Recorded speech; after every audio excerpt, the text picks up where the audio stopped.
這個時候你可不能死。来，喝点水。哎，乖。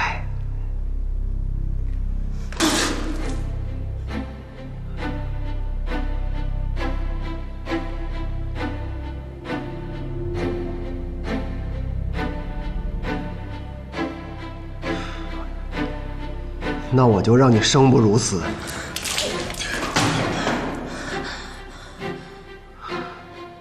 他交给你们了，只要别让他死，怎么着都可以。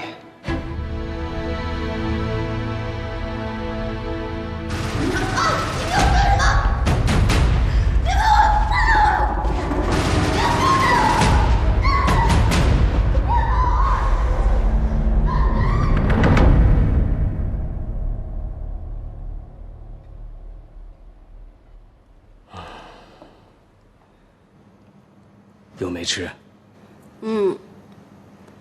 少爷每天把自己关在房间里面，也不怎么吃東西，這都多久了呀？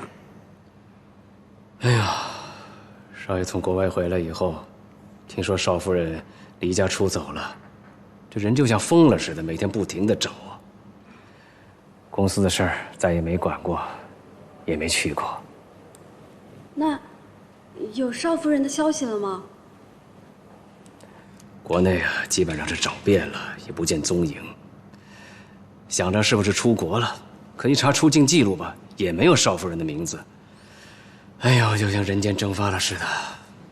方叔，我聽說少爺之前在國外也出過一點事情，不知道你聽說過沒有？我跟你說了多少次了，不要在背後亂叫舌根子，你讓老夫人聽見了，這個家你就待不了了。